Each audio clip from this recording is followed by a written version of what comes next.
Hello everyone. So today I want to talk to you about my first wholesale deal. I made a video on TikTok about this, but it was only a minute long, so there was only so much I can talk about. But I want to talk about like the entire process. For my first deal, I'm not gonna lie, it was a little bit of beginner's luck. Just remember, as my old videos say, it was like a perfect scenario situation. So that's what happened for my first deal. So I'm really lucky that it was pretty simple. Nothing crazy came out of nowhere where it like ruined the deal or anything. But this deal was also found by driving for dollars. So I was coming home from work one day, and a couple of towns over, I drove by a side street and I noticed this really rundown property. I can show a picture actually of what it looked like. I still have everything. Like, I keep that property like as a memorabilia of like the start of everything. But it was like a really rundown property. So it had all the signs of a distressed property. Like as you guys saw, this needed a really major rehab, especially in the exterior. So you can imagine how the interior looked. But you know, I just wrote down the address and went straight home, got on my computer and went on truepeoplesearch.com. It's the free site that gives you the contact information of any address or personal name. So I put the address in, it gave me their name, it gave me their phone number. It also gives you like their relative's phone number if you want to go that far up. But I just got the phone number, and at that time, I wasn't really comfortable with cold calling. I tried it once or twice, and it wasn't for me. Like, I didn't like getting yelled at, I didn't like getting cursed at, I didn't like hearing no. So at the time, I was just texting. So I sent them a text, and I actually have a screenshot of the actual reply, which is amazing. So I'll put it here. So he was like the perfect definition of a motivated seller. His price range wasn't as far stretched as you would get. Like I've had some people give me property numbers like past the ARV, past what their home is worth, past what you wouldn't believe the numbers that people think that their home is worth. But for this one, he kind of knew what it was worth because it did need a lot of work. Like, it had structural issues, it had plumbing issues, it had roof issues. Like, he knew that property needed work. But the only thing that was helpful to him and why he offered that $225 price is he was in a really good area. Like, the comps in the area were in the 400s, some even in the 500s. So he knew he was in a really good place, that if someone was able to fix it, let's say put $100,000 of work into it, they'd be able to get a really good return on that investment. So now it's time for me to kind of find the comps and give him a good number. I couldn't give him the number that he offered, just because if I gave him that $225 number that he originally wanted, he's gonna think that I ripped him off. Like, I was so quick to saying yes to that offer, he's gonna think that, oh, he probably could have gotten more. And later on in the road, he'll be like searching out for other people or whatever the case may be. So I usually try and go at least 10, 20, if that number makes sense, 10, 20 lower than what they're asking, just to kind of have that room for negotiation. And we usually are at the same ballpark number. Like, I don't try to go too low ball, but I also I give them a fair offer. That's like the main thing. You don't want to rip people off. You want to give them a fair offer that is beneficial to them and also beneficial to you. So when I gave him the offer, there was a little back and forth, obviously, because people love to negotiate, and you know, it's not a problem. I think at the end of the day, we agreed on a 210 price. 210, I believe. Yes, 210. 210 was the final price. I think I gave him like 190, and like he countered with like 220, and then I gave him like 215, and we just kept going back and forth. But originally that 210 price was, you know, it made him happy, it made me happy, so we went on with that. I sent him a contract. He signed it the same exact day, actually, got it signed. Now it's time for me to market the property. And for me, like, I was like all over the place. Like, I just got it signed. Like, I have this property under contract. Like, oh my God, I'm going absolutely crazy. Like, this is it. This is real. Like, I have a property under contract and it has like my name on it.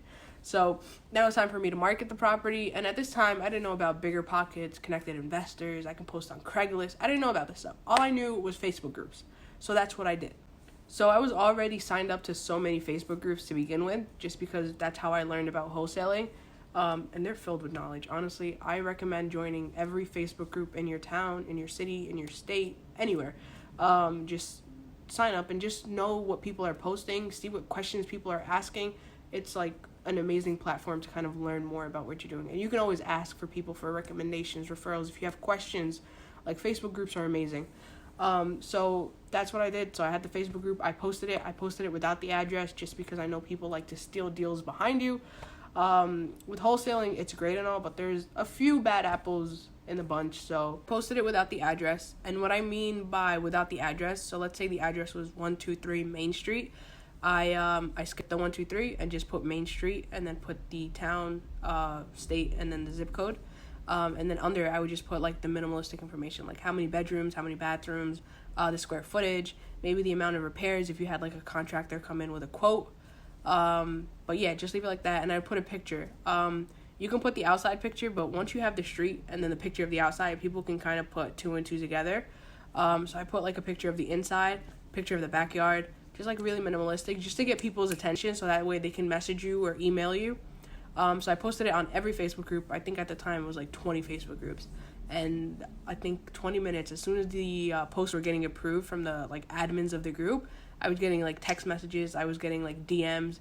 Like, I knew it was a really good area. I just didn't know how good of an area it was. I had all these people like contacting me. And you know, the thing about when people contact you, you don't know who they are. They can be other wholesalers. They can be just realtors. They can be somebody that just wants to daisy chain, which basically means they're going to send it out like it's their own deal, and then someone else is going to get it and send it out as their own deal, and just keep adding like their fee to your price, and it just keeps getting up and up. So for me, personally, at that time, I was just asking for POF. So anyone that messaged me, I was like, if you want more information, send me a POF, which is proof of funds. So they'll send you like a bank statement, a lender note where it says like this, and this. It says that this person was approved for a $300,000 loan from WeLend LLC, whatever the case may be. So I didn't give any information out. I didn't give the address out until I knew that they were a real cash investor, just so I didn't get played in the long run. So after that, I found a investor. I still work with him to this day, which is absolutely incredible. Like, he knew the area so well. He's done over 100 flips in this one town, that he was just like, I don't even need to see it. I know the street. I know from the pictures it looks like a full gut. I'm a personal contractor, this, and this. I want it. Like, what do you want for it? And I'll give you the asking price for it. We didn't even negotiate. That's how good of a deal it was. And honestly, when I think back of the situation, like, if I waited and kind of like let it like go to other investors and kind of talked with other people, I probably would have had like a somewhat of a bidding war, just because of like I had like a really sought after property. But I didn't. Like, at that time, I was just like, oh my God, I got a full asking offer. I just need to get it sold. Like, this is it. Like, let me go for it. So as soon as he told me that, and like, he sent me proof of funds, and he sent me like all the information needed, like a letter of intent, which means like he intends on buying the property. I sent him the contract, and I was still shaking. Like, I didn't believe it until like he signed and everything. So a quick tip I actually wanted to add in here. Always ask for a non-refundable deposit in your contracts. So a contract is not like, a contract doesn't really go through until there's an exchange of money. The same thing with your homeowner. It's not a real contract unless there's an actual deposit being made, and it can be as little as $1, $100, $500, whatever the case may be. Like, I know with my buyer, I put it as $1. He didn't care too much. If a lot of the times I usually now I do it for $100. But at that time, like, I just put $1. And with those contracts, you make them refundable. So if anything happens, you get your $1 back, you get your $100 back. But when you're dealing with investors, your best bet is to do it as a non-refundable deposit. That way they have skin in the game. That way they have something to lose when they don't close on this deal.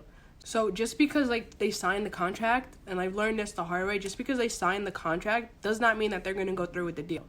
So when you have that non-refundable deposit, now they know that if they don't continue and finish this deal up, they're going to lose $5,000-$10,000.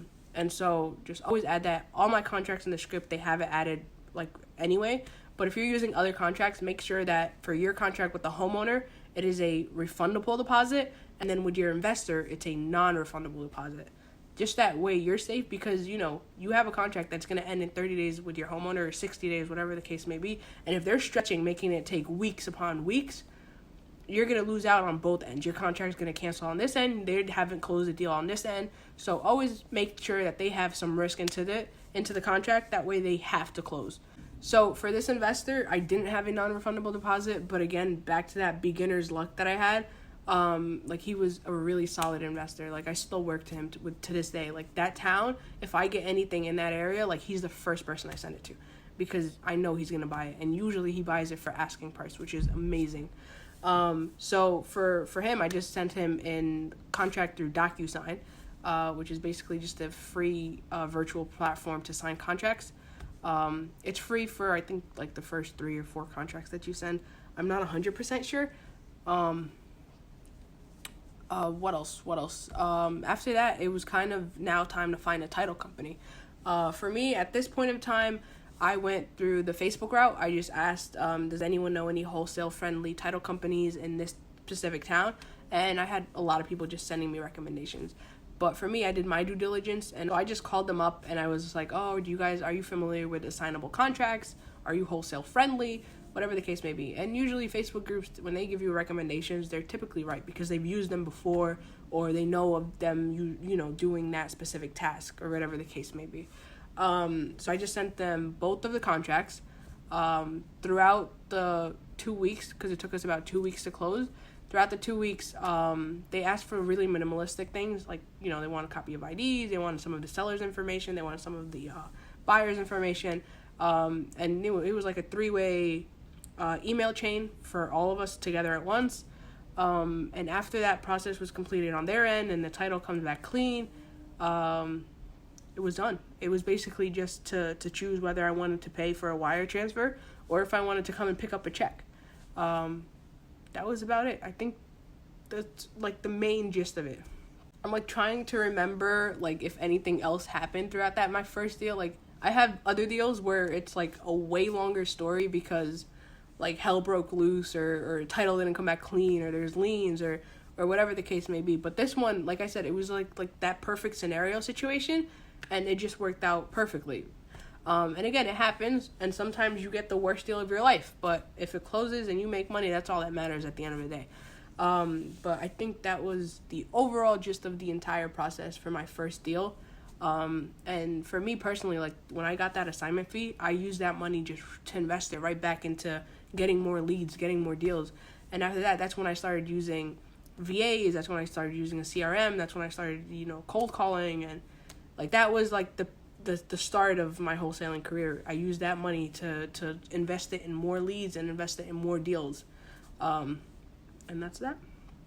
So I hope this answers, well, it doesn't really answer your questions, but I hope you kind of like went along with my journey for my first deal. And I hope if you're going for your first deal, I hope it's as simple as mine was for my first time.